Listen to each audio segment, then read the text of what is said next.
Welcome to Live Daf, your online Daf Yomi Shiur.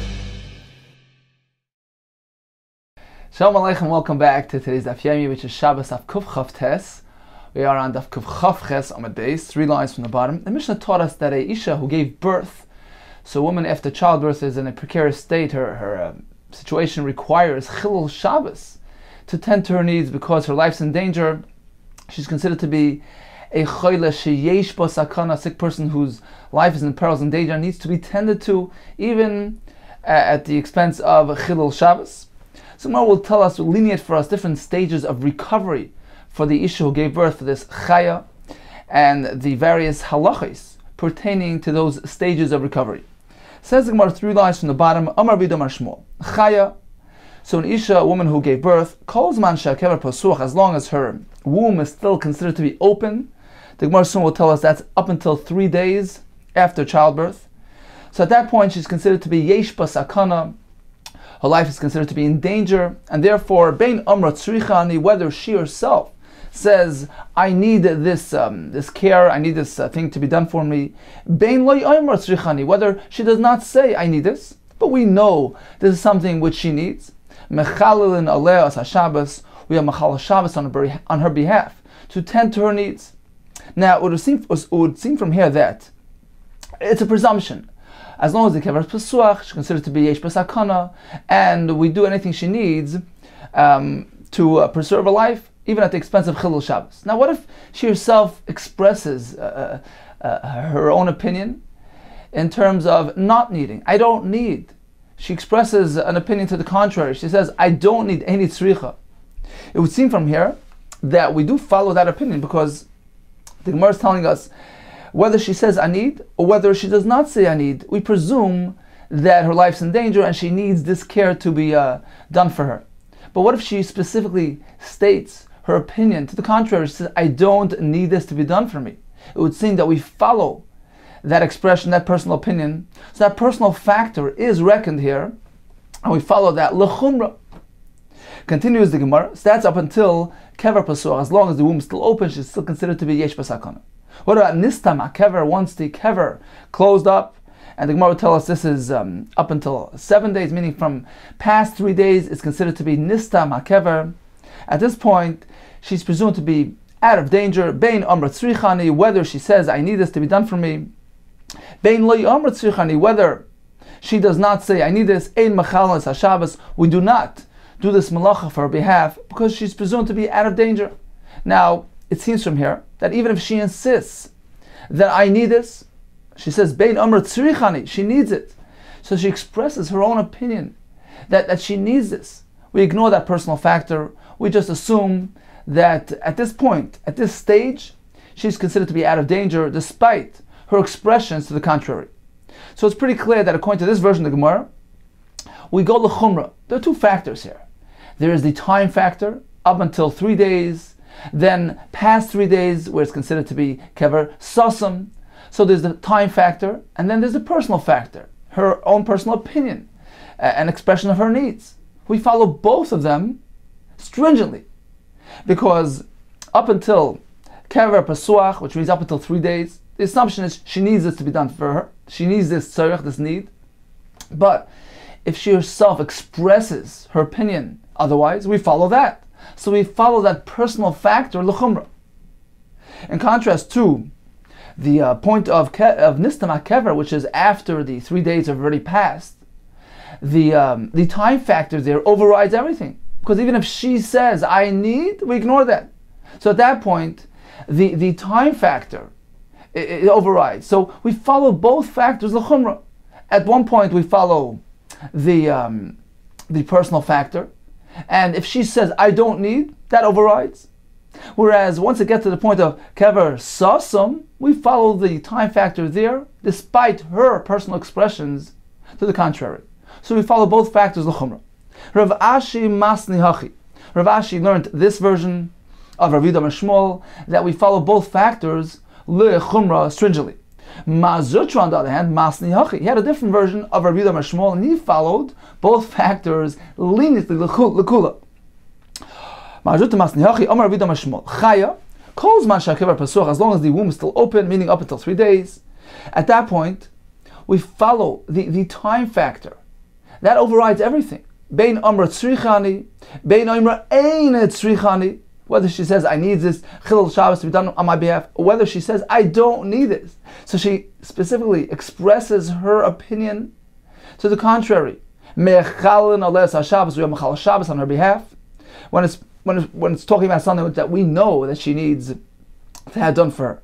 So according to this approach, we ignore the personal expression, we follow the time factor, and we do the malacha. So he's following the time factor lekula. Nistam hakever. Likewise, when the kever closed off already, it's after 3 days. So the presumption there is that she's out of danger. But nevertheless, amra tzrichani, if she specifically expresses her need for this malacha to be done on her behalf, mechalin ales haShabbos, we have mechal Shabbos on our behalf, because although the presumption here is that she doesn't need the Chilul Shabbos, but if she herself expresses that need, then we mechal Shabbos. So it's very clear that according to this version of the Gemara, which is Mazutra, we follow the factors of time and personal expression, lekula. Loy amar tzrichani, but if she does not say that she needs this to be done for her, ein mechal Shabbos, we are not mechal Shabbos on our behalf, because the presumption is that she's out of danger, and therefore we are not mechal Shabbos for her sake. So let's just quickly summarize here. We have two factors. We have the stage, we have the time factor, as long as the kever is pesuach. Once the kever is already nistam, those are two stages. There's a time factor. Then there's the personal factor, the personal expression of her needs. She says, I don't need, or she says, I do need. So these two factors play a role here. According to Rav Ashi, we follow both of them l'chumra. According to Mazutra, we follow either of them l'kula. Continues the Gemara. Amalei Ravina l'Marima.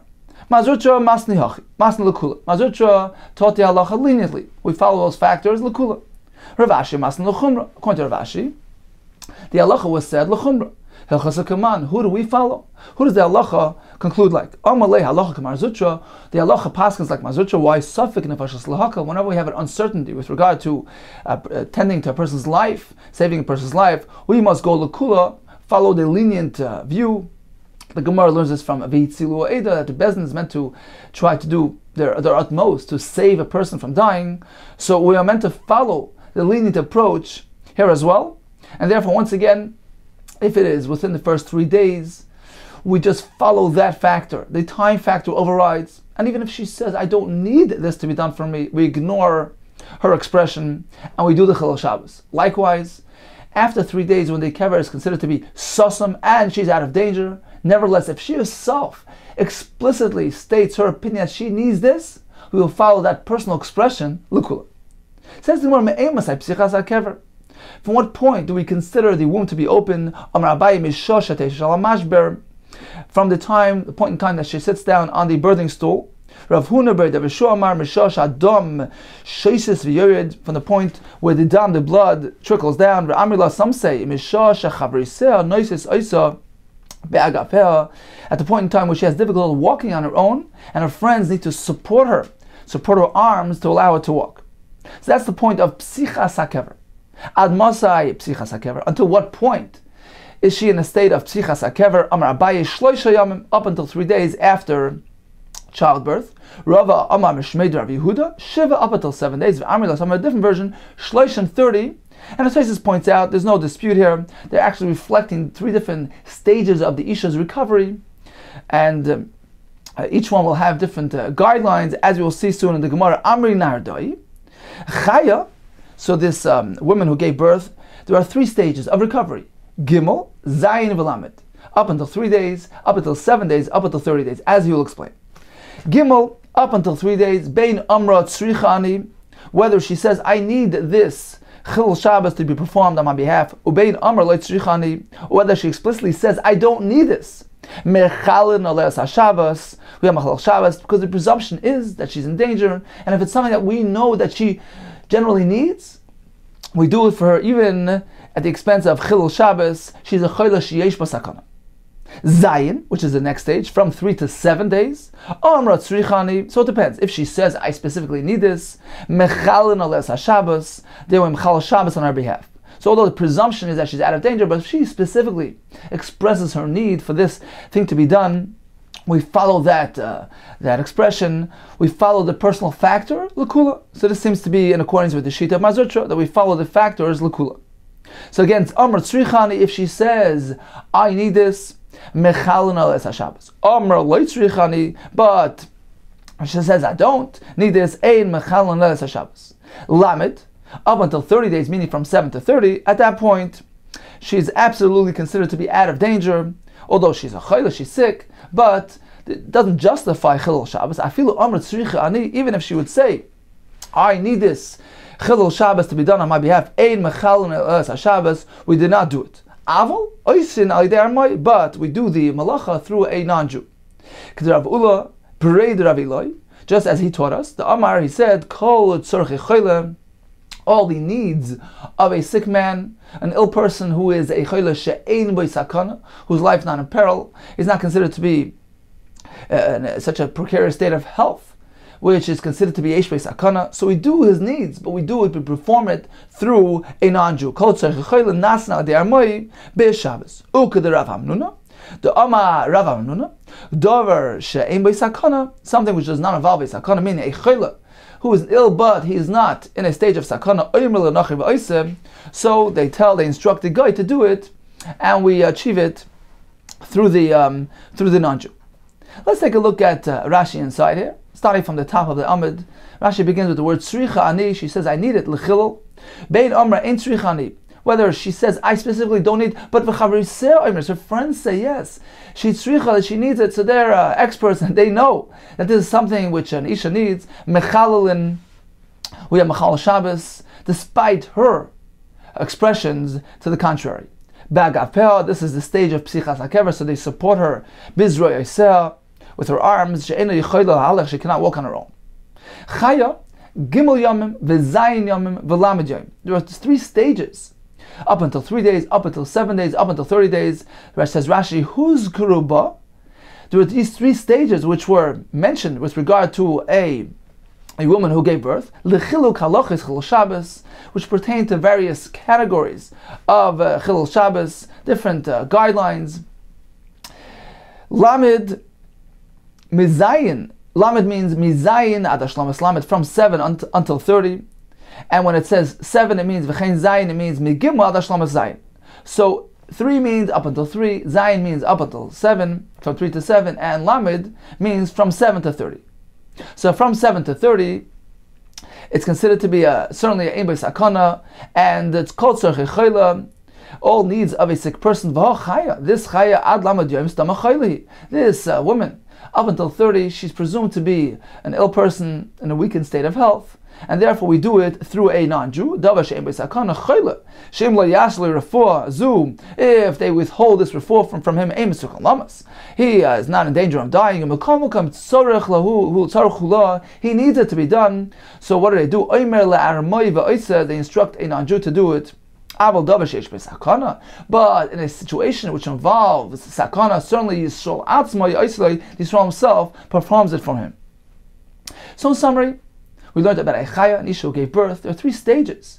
Up until 3 days after childbirth is considered to be kever pasuach, her womb is open, and she's certainly considered to be a yesh b'sakana. We have the stage from 3 to 7 days. We have from 7 to 30. So up until 3 days, we have Mechal Shabbos on her behalf. From 3 to 7, we are not Mechal Shabbos generally, and certainly up until 30, we're not Mechalal. But as the Gemara tells us, she's considered to be Ein Basakana, and we do the Malacha through a Goy. Now, we have a Machlekes between Rav Ashi and Mazutra. According to Rav Ashi, we follow the time factor as well as the personal factor, L'chumra. Whereas according to Mazutra, we follow both of them leniently. What does this mean? Up until 3 days, generally we consider to be in a state of danger, and we have Mechal Shabbos for her needs. Now, what if she specifically says, I don't need this to be done for me? According to Rav Ashi, we follow that, and we are not Mechal Shabbos. According to Mazutra, we follow the time factor. That takes precedence, that overrides her personal expression. From 3 to 7, we are generally not Mechal Shabbos. What if she specifically says, I need this to be done on my behalf? According to Rav Ashi, we ignore that, because we follow the time factor, which gives us that presumption that she doesn't need this Chilul Shabbos. According to Mazutra, in this case, we follow the personal factor, her personal expression, where she's expressing her need for this to be done, and we Mechal Shabbos on her behalf. And the Gemara concluded, we follow Marzutra because we apply the rule of Safek Nefashis Lahakal.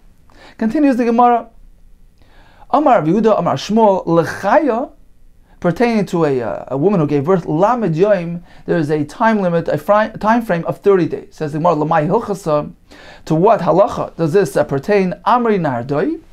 So they explained Litvila. It's coming to teach us that an Isha who gave birth should not be toil, should not immerse until she waits 30 days. Rashi says, this will cause her body to get chilled, so she's meant to wait 30 days before she's toil. Amar Rava, Lo Yamaran, this is only said that She'im Bala Ba'ir. She'im Bala Ima, when her husband is not with her. Aval Bala Ima. But in the case where her husband is present, Bala Machamam, her husband's body will warm her up, and the tashmish will warm them up, and she will not get this chill, and will not harm her health.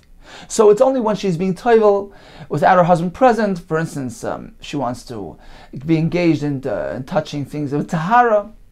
So that's the purpose. So in that case, we're concerned about her getting chilled. We need to wait until 30 days. But if her husband is around, that factor is non-existent. Kiha, as in the following story, the Bartud of Chizda, the daughter of Rav Chizda, was actually the wife of Rava. Tavla b'gloi tlasen yomen.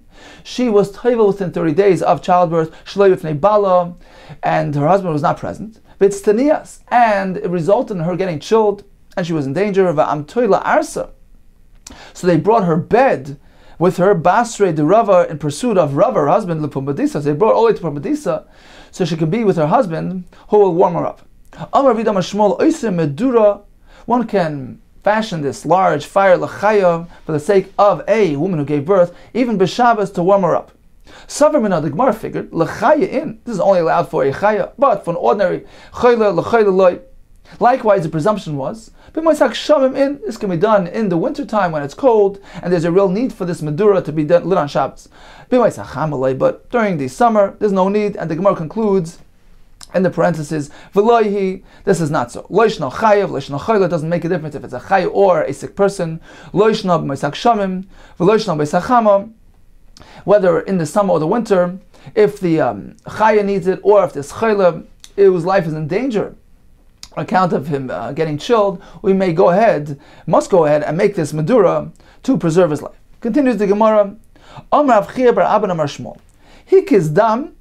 So the Gemara will proceed with the concept of hakazas adam, which is bloodletting, which seems to be a very common practice during which was performed during the olden days. The Gemara says one's meant to do it once in 30 days. It seems like it was something done for on a regular basis for a refuah, which had a remedial effect, and the Gemara also says it had a lightening effect. It lightened the overabundance, the weight of a person's. Person had extra dam, extra blood. So they used to do this hakazas adam, which is not really so common and prevalent today. The closest we come to this is blood work, a blood test that we take sometimes. So the hakazas adam here is described in great detail, many instructions and details pertaining to the practice of hakazas adam. Now there are some principles which certainly can be easily applied today. The concept of being disciplined and taking care to safeguard one's health properly, as we'll see in the Gemara. Omar Rav Yehuda Amar Shmuel, Omar Rav Chia bar Abba Amar Shmuel, Heikes dam v'nitztanen. So if a person had hakazas adam, meaning that he had his blood let, v'nitztanen, and as a result his body got chilled, oisim le medura, they make for him a medura, a fire, afilu b'tkufas tamaz, even during the tkufas tamaz, which is the summertime, because you need to warm him up. Shmuel, so Shmuel had the hakazas hadam done to him, and he didn't have any, Rashi says he couldn't find any firewood, so out of necessity, so he instructed, and they chopped up for him tachtika de shaga. They cut up a chair, an expensive piece of furniture, a chair made of this shaga, this expensive wood, to create this fire to warm him up. Rav Yehuda, Tzochale, they cut up for him P'tsoira de Yoino, the Yavna, a table made from some sort of cedar wood. L'Rabba, on behalf of Rabba, Tzochale, they cut up Sharshifa, this bench. V'amalei Abaye l'Rabba. So Abaye turned to Rabba, how could you allow How can you instruct him to go ahead and chop up this piece of furniture? You're transgressing the Isser Bal Tashchis. One is not meant to destroy property. The destruction of my guf is superior, takes precedence. Meaning, go ahead and break the furniture for the sake of preserving my health. Bal Tashchis the Gefay Adif Li. Amar Yudam Rav. Lo'olam Yimkar Adam. A person should be willing to sell the beams of his home, his roof, in order to purchase, with the money to purchase shoes for his feet. Rashi brings down that the person who goes barefoot without shoes out in the street, there's no greater bizayin for such a person. Therefore, a person should be willing to sell even the roof over his head and buy shoes. Continues the Gemara, now, if a person had the bloodlet and he has nothing to eat to make a suda after the bloodletting, the Gemara soon will tell us how important it is to have the suda, and he does not have funds available, so he should be willing even to sell his shoes, even despite the fact that his shoes is so important, and he's willing to sell his roof over his head to buy those shoes to avoid the denigration, to avoid the bizayin. Nevertheless, he's meant to go ahead and sell those shoes. Yimkar men olam shebaraglav v'yasvik mehen, and supply with the money tzarech suda, the provisions for a suda. My tzarech suda, what type of a suda is one meant to engage in after the bloodletting procedure? Ravam a basar is meant to have basar, shmolam a yayin, wine. Ravam a basar, why? What's so important about meat? Nafsha chalaf nafsha, a nefesh, a soul, a spirit, to replace his missing nefesh. When they let the blood out, the nefesh of a person is embedded in his dam, so he's missing that dam, so he's in a state of weakness, and went to strengthen himself by replacing that with basar of the animal which has the nefesh embedded in it. Ushmol amar yayin, one is meant to drink wine. Why? Sumka chalaf sumka. Wine is red, so the redness of the wine is chalaf, to substitute the redness, meaning the blood that he is lacking, that he's missing. Shmuel, says the Gemara, a story b'yoyim David Milsa, a day that he did the hakazas hadam avdi le tavshila the tachli, they would prepare for him a dish of spleen. Spleens, Rashi says that the spleen is red, so in accordance with his opinion, that red replaces red. Rabbi Yochanan Shasi, he would drink so much wine adanafak tia mi'une, until the scent, the reach of the wine would actually emerge from his ears. Rav Nachman Shasi would drink so much wine after the bloodletting adakafi tachli, until his spleen would float in his wine. Rav Yosef Shasi would drink adanafik mirivda de kasilta, until there was so much wine that it oozed out from the punctures of the bloodletting. Rava would seek to find unique wine. Achamra, he would look for wine bartlosa tarfi, which has 3 leaves, meaning it comes from a vine which grew 3 sets of leaves, basically means 3 years old. And that's the type of wine he would use after hakazas hadam, after bloodletting. Amalu Rav Nachman by Yitzchak l'Rabbanan. So Rav Nachman Yitzchak advised the Rabbanan, he said as follows: Matus menaycha, please, b'yoyim hakaza, in a day of hakaza, imru leveisaychu, tell your family, tell your wife, Nachman ikla legaban, meaning tell them that you meant to prepare a significant meal, as though Nachman is coming to visit, meaning prepare a substantial meal for the suda that is required after the bloodletting. Continues the Gemara, V'kulu arumi asiri, one may not mislead and pretend. All these things are asr, bar, except for one type of pretense. Bar mahai arma deshara, except for the following pretense, which is allowed. Man David Milsa, one who did Milsa, this is referring to the Akazas Hadam, and he has no wine to drink. And he has no funds available to buy wine, which is a necessity. Lishkol zuzah maka, she should take this zuzah, this coin, which is rubbed out. It's not your perfect coin, which the merchants hesitate to accept, although legally it's still regarded as a proper coin. So he takes this zuzah maka, v'leizel, and he should go l'shev chanusa. He should go to 7 stores who sell wine. And Rashi explains that the practice was you go into the store and have a little taste and then buy the wine. So he goes from one store to the next, and he tastes a little bit in each store at the time Shiur V'yasa, until he accumulates enough. He totals between all his tastings a Shiur of a revius, which will supply his need for drinking wine after his bloodletting. And the point here is, Rashi explains that he tastes a little bit wine, and then he says, okay, let me buy some wine, and he offers this rubbed out coin, which the owner refuses to take. So then he picks himself up and goes to the next store and follows the same method. So the Farshim say that he's not actually stealing or doing Genevas Das, because officially this coin has value. It's the owner's prerogative to refuse it. So technically speaking, he didn't do anything wrong. Rather, it was the owner's decision not to accept it. This allows him to go and proceed and repeat the same process elsewhere. Continues the Gemara, V'iloi, but if not, meaning he doesn't even have this bad coin to use, what should he do? After his akazas adam lechol sheb tamri uchmasai should eat 7 black dates, v'lishav mishcha betzidei. So he's meant to warm himself up, and aside from eating these dates, v'lishav mishcha, he should go anoint, rub, apply mishcha oil betzidei on his temples, v'nigni b'shimsha, and he should go out and lie in the sun, and this will warm him up and have a therapeutic effect for the post-bloodletting situation. Continues the Gemara, Avlat, who was a Gentile, a wise Gentile, Ashkel Shmuel, he encountered Shmuel the Gani B'Shimsha, who was lying in the sun, Amalei.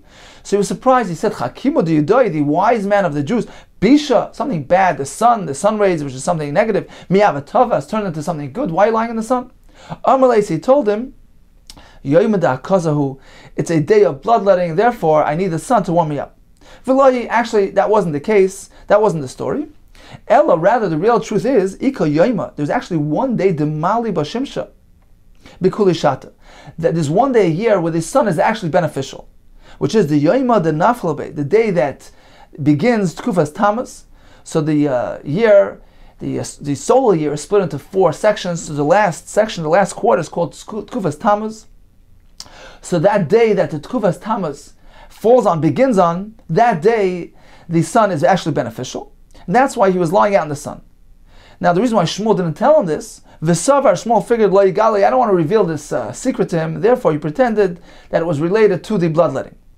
Continues the Gemara, Rabbi Shmuel Damar Tavai, they both said, Kol HaMekel B'sudas HaKaza, one who is light, meaning he takes it lightly, he disregards the importance of a Sudas HaKaza Sadam,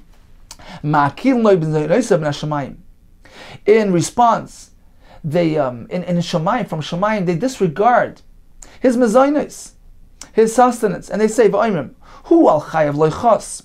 He didn't take care of his life. He doesn't take care to safeguard his health. Ani ochos olav. I will have concern for him, and therefore they don't provide his necessities properly. Rav Shmuel Damar Tavai, they both said, Hayman da Ovid Milsa. One, a fellow who had the milsa done to him, this hakaza, the bloodletting, loyleisiv, he should take care not to sit hecha de karach zika, in a place where it's drafty, where the wind rolls around, it's drafty. Why? Dilma shafile umna. Perhaps the uman, who's the fellow who does the bloodletting, will almost completely, totally empty him out of his dam, of his blood, mukim la arviasa, and will set him on a revis, meaning he will allow him to have, he will leave within his body only a revius of dam, which is the minimum necessary for a person to survive. So he's going to completely empty him out of his dam. All he has is the minimum of revius, which is the vital amount. V'asi zika, and then a wind will come, because he's sitting in a drafty area, the wind will come, and will go ahead and draw it out of him, meaning the wind will dry up the remaining dam that he has with him, and therefore he will be in danger. V'asi sakana, he will come to danger. So don't sit in a drafty area. Continues the Gemara, Shmuel have a ruggle. So he had to practice that. V'avad milsa, that he did the hakazas adam bebeisa, in a place, in a room, which was very well protected and insulated from draft and from wind, and very thick walls.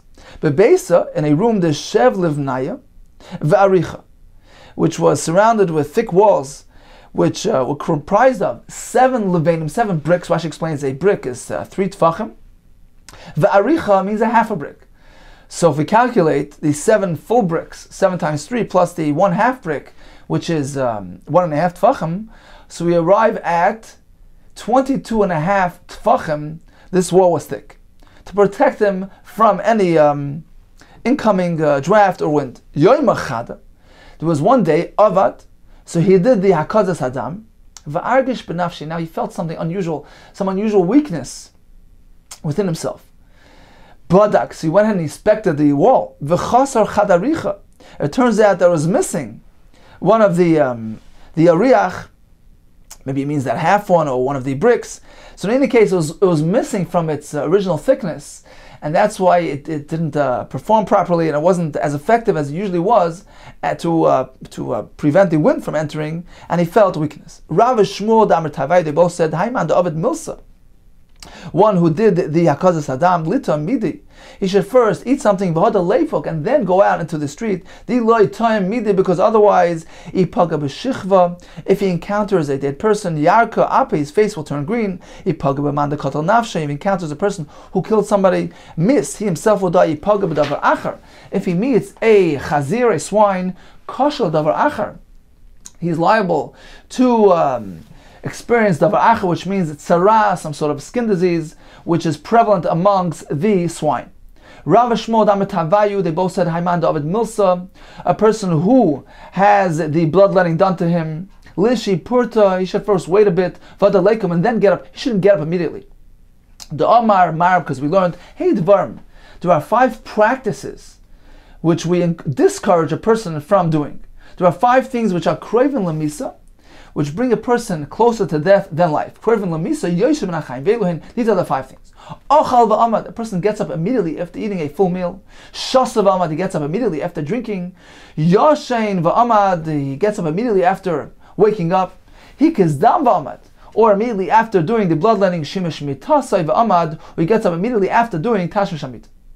Amar Shmuel, how often should a person engage in bloodletting? Purso the dama, what is the proper period, time for doing the Hakazas Hadam, Kotlos and Yoimin, once every 30 days. So every 30 days, he should go ahead and do the Hakazas Hadam. Ubeina prokim yimait, in between the stages of his life, he should minimize. Rashi explains this to mean after he gets to 40 years old. So it seems that these stages here are 20, 40, and 60. So once he gets to the second, between the second and third stage of his life, he should go ahead and minimize the Hakazas Hadam. Rashi means instead of doing it every 30 days, do it once every 60 days, once every 2 months.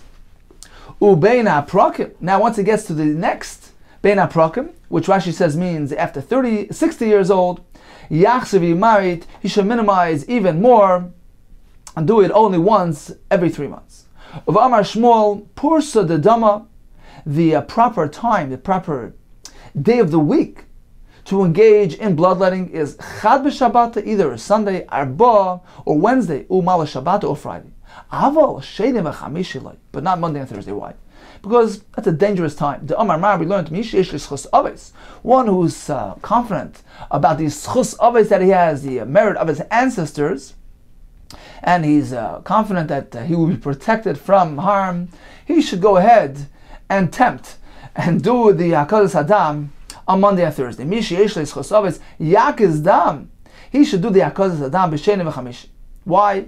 Why are those days considered to be precarious times? Shebezin Shalmala, because the heavenly court, Vishalmata, together with the lower court down here in this world, the Shavin Ke'echad, they conduct their sessions at this point at the same time, meaning on Mondays and Thursdays, that's the time of the Bezdin. They conduct their sessions, as Rashi says that since it's a time when the Bezdin goes ahead and judges the creatures and the people of this world, perhaps his Averis will be brought to the forefront, brought on the table, and therefore a person should not place himself in unnecessary danger during those days.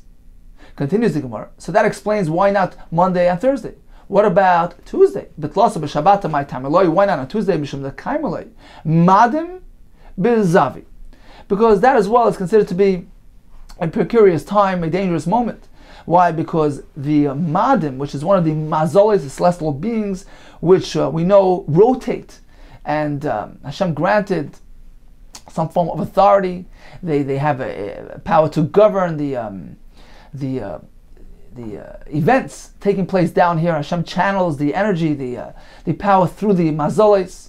So there are these mazoles which rotate, and 7 mazoles actually, and each one has a different hour which he influences the events in this earth in this world. Now madim, redness, which is generally related to Saturn. So Madim is in charge of, actually says, cherev, war, tragedy, all the negative things. So when the Madim, the time of the governance of Madim, falls out, encounters an even hour. So actually Rashi explains with the whole calculation here that on Tuesday, it turns out that the mazel of Madim governs during hour number 8. So 8 is an even number. Now Rashi explains that things which are zugais, which are pairs, even numbers, are dangerous because the shadim, demons, the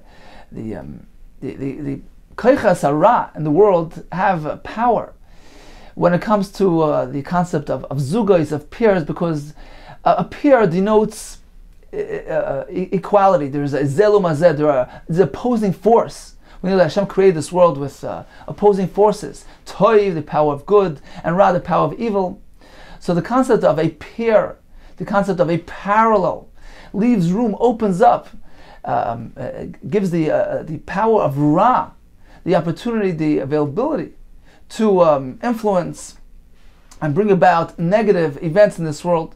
So when these two things go hand in hand, the mazel of Madim, which governs over tragedies, it falls out, and he governs during the time of an even hour, the time of, actually says the 8th hour, which is a zug, which is a pair and an even number. So therefore it's a time of danger. A person should not engage in bloodletting and allow himself to be put into a precarious situation due to the precarious moment. So the third day of the week, Tuesday, features this concept of Madim encountering the even-numbered hours, and therefore one is not meant to put himself in danger. Says him, well, what about Friday? Mali Shabbat Nami, on Erev Shabbos as well. Kaima Bezavi. The mazel of Adam governs during an even hour. Rashi explains it's the 6th hour. So there as well, this should be a concern. Says the Gemara, on Friday there's no concern. Why? Given the Dosha Bei Rabbim. Since many have trampled upon this path, meaning it's a practice which was adopted by the masses.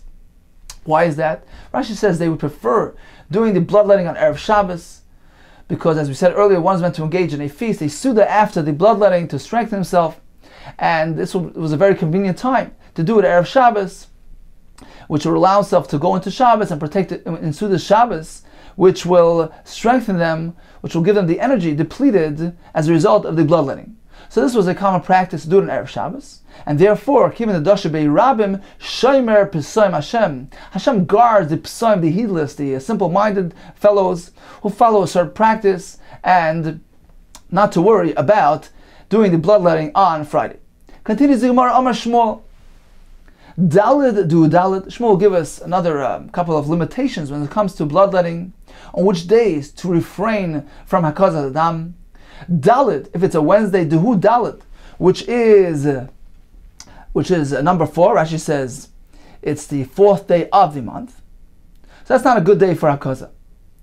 Dalid Duhar Beisar, likewise Wednesday, which is the 14th day of the month. That's not a preferred day. Dalid on a Wednesday, Duhu Esrim Rabba, which falls out on the 24th day of the month, or Dalid Deleka Abar Basrei, a Wednesday which does not have 4 days remaining until the end of the month after that day. So all those days are not preferred days. Sakanta, it's dangerous to do the Hakadas Adam during those days. Rosh Chodesh V'Sheni Loi, on the 1st day of the month and the 2nd day of the month. Chulsha, it can cause a person weakness. Shlishi Loi, on the 3rd day, Sakana, it's actually a sakana to do the Hakaz. Mali Yom HaTova, on Erev Yom Tov, Chulsha, it can cause weakness. Mali Yom HaTzarta, on Erev, the day of Shavuos, Sakanta, it is dangerous.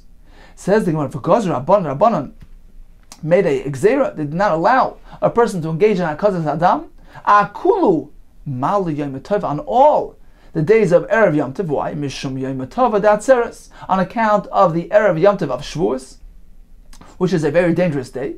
So therefore, they advise us to refrain from Hakadosh Adam on all Erev Yom Tov, lest it be confused with the Erev Shavuos.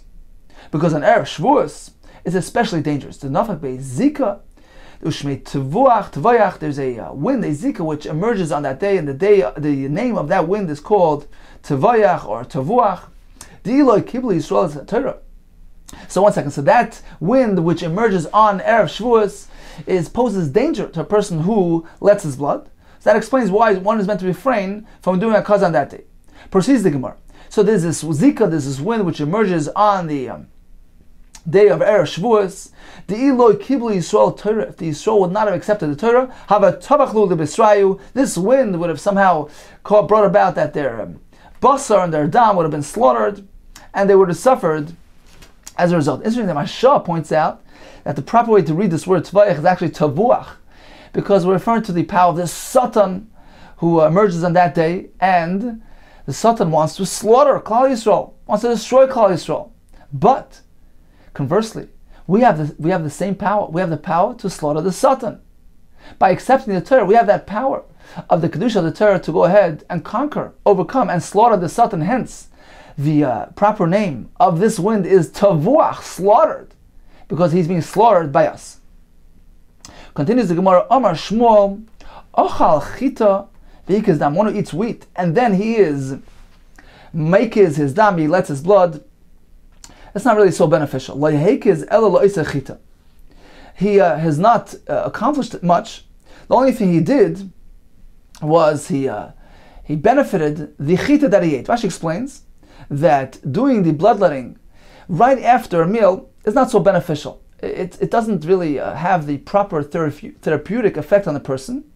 The only thing it does is it lightens the person's load. The person's is weighed down by his meal, so the akaza will remove that kovid, that weighing down, so we'll have some sort of minimal beneficial effect, but it's not the true hakazas adam, which is meant to affect refuah on the person. So once again, achal chita veikaz dam, lo heikaz el oisa chita, he only benefits, he undoes the effect of that meal, but it's not a refuah as generally the hakaza is meant to do. Vahanami l'refuah. This is only said regarding refuah, meaning it doesn't have the refuah effect. Aval akuli, to lighten the load, mekil, indeed, it has the effect of lightening the load, meaning Rashi explains that sometimes a person is suffering from overabundance of blood, which weighs him down. So if he's doing the akaza for that purpose, then even the akaza after a meal will have that beneficial effect. Continues the Gemara, Hamekes dam. One does hakazas adam, shtil alter. He can go ahead and shtia right away. Achila, but regarding eating ad chatzi mil, until the point of a half a mil, and the Gemara will explain. Iboilu, they ask the question, what exactly does he mean? Shtil alter ma'ali. When he said drinking immediately after the hakazah, does he mean that it's beneficial? It's preferred, it's recommended to drink right after the hakazah. Aval basa hachi kashi. But if he waits around too long, he doesn't do it immediately, it can actually be detrimental to him. Or perhaps, like kashi mali. It's neither nor detrimental, nor mali, nor is it beneficial. Meaning, we know that drinking right away is good, but otherwise, is it detrimental, or is it just parv? It's just not detrimental nor beneficial. Teiku, we leave it unresolved. Iboyu, they ask likewise regarding the point of achilat chatzi mil. What does that mean? So he waits until the point that it takes to walk a half a mil. Achila ad chatzi mil. Hu dekam mali. Then, if he waits that time period and then he eats, the kamali, it is beneficial to him to do that. Ha basarachi. But if he delays more than that time and he eats only after that, or prior to that point of time, kashi is detrimental to him, or perhaps like kashi mali, it's nor kasha nor mali, meaning it's nor detrimental nor beneficial. Teiku, we leave it unresolved. So it does seem that it is preferred for a person to drink immediately after the hakaza and to have his meal at the point of chatzi mil, the point that it takes to walk a half a mil. after his akaza, but we're unsure regarding the other times whether he means to say that one is meant to keep away because it's detrimental, or does he mean to say it doesn't have the same beneficial effect as doing it in the proper time? Take it, we leave it unresolved. Machriz of Rav. So Rav announced, Meya Kari Bezuzah. If a person finds curry, these pumpkins, which are selling it very cheap, 100 of them are being sold for a zuz, buy it. Meya Reishi, if he finds 100 heads of an animal being sold cheaply, 100 for a zuz, Meya Reishi Bezuzah, likewise you should buy it. But don't buy it if it's not selling for cheap, because they have a very minimal nutritional value. Meya Sefami, if you find 100 lips of an animal being sold, v'loy klum, don't buy it. Don't bother buying it even if it's very cheap, because it's absolutely not beneficial to a person. Omer Rav Yosef, ki avinen beRav Huna, when I was by the Beis Medrash of Rav Huna, yoyim de mefagir beRabbanon. It was a day that the Rabbanon were being a bit lazy. Amri, so they said, I heard them saying, Ha'idna now is a yoyima de sfamihu. It's a day of sfami. I wasn't sure, I didn't understand exactly why they used this term of yoyima de sfami to describe a lazy day. But now, says Rav Yosef, once I heard the announcement of Rav that one is not meant to bother buying the sfami, the lips of an animal, because they're not too valuable. They have absolutely no value to a person. They have no nutritional value. So I see that the point of sfami means something which is valueless, useless. Likewise, they use that term to describe the lazy day, meaning a day which is useless, which accomplishes nothing. Continues the Gemara, v'koishin ataber, getting back to the Mishnah, describing the various malachos they do for the woman who gave birth, and for the sake of the child, the newborn. And Rav Yossi said that not only do they tie the umbilical cord, they actually cut it as well. It's also a necessity for the safeguarding of the child. They tie the umbilical cord. They even go ahead and they cut it, because that is also a necessity. Continues the Brayso. So what else do they do? They bury the shilya, the placenta. Soon the Gemara is going to tell us exactly how they do it. They cover it up to keep it warm, and that somehow affects the temperature of the child as well. Kadei sheyicham avlat, so that the newborn should warm up. This seems to be derech skula, some sort of a supernatural procedure. So go ahead and they cover the shilya to affect warmth on the child. Amar Rab Shimon Gamliel, there are various methods for this. Bnois malachim, daughters of kings, princesses, toinois b'sfal mishal shemen. They go ahead and they immerse the placenta in a bowls of oil. Bnois hashirim, daughters of wealthy families, b'sfal mishal tzemer. They cover their placenta with fibers of pieces of combed wool. Bnois aniyim, daughters of poor families, b'muchen, they use rags. Amar Rav Nachman, Amar Rabba Baravu, Amar Rav Halach Rabbi Yossi. The halacha follows Rabbi Yossi that on Shabbos we go ahead and we actually cut the umbilical cord to preserve the health of the child. Of Amar Rav Nachman, Amar Rabba Baravu, Amar Rav. Moedim Chacham Rabbi Yossi. The Chacham who said that only actually tie it and not cut it, they agreed to Rabbi Yossi in the following case. V'tabro shel shnei tinoikos. It's regard to twins. So you have the umbilical cords which is tied to two twins. Shechoitchen, we go ahead and cut it on Shabbos. Why? Because my time of the manatche adadi, because they pull apart from each other, and thereby they endanger their lives. Therefore, we go ahead and we cut it to separate them. We could do that even on Shabbos. V'amar Rav Nachman, Amar Rabba Ravu, Amar Rav. Kala Amar Parshas Teichacha.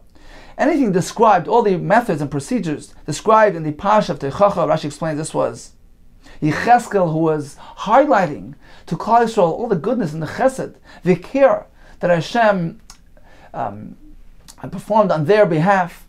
So the pasuk equates Klal Yisrael to a newborn child, and the care and the all different things which were done to take care of this new child.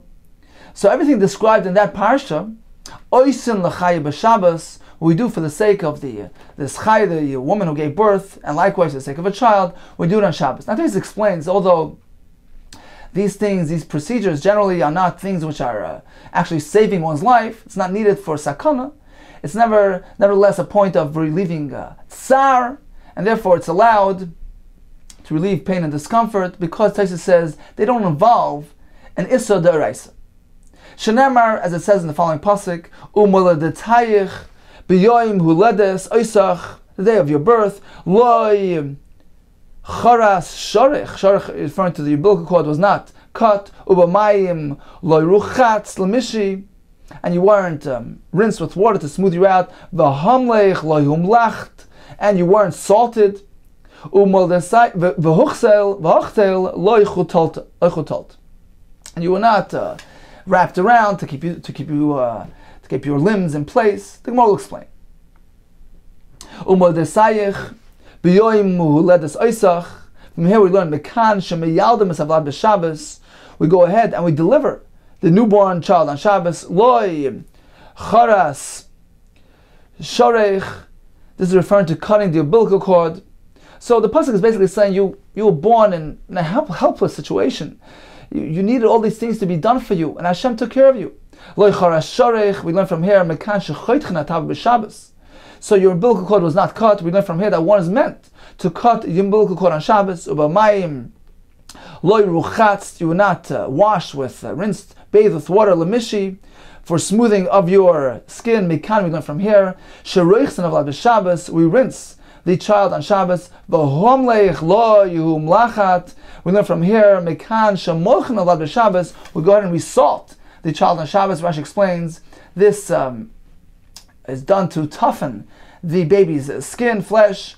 V'hochtel lo yuchtalt. We learn from here, mekan shemelafifin avlad b'Shabbos. We go ahead and we rewrap the newborn, Rashi says, with chaguros, psikiyos, belts, and all types of belts, that we go ahead and we wrap him, because when he's born, his limbs and his joints are out of place. We go ahead and we wrap him to keep everything in place. So indeed, these things, all these different care practices of care and tzorich of the child are meant to be done on Shabbos.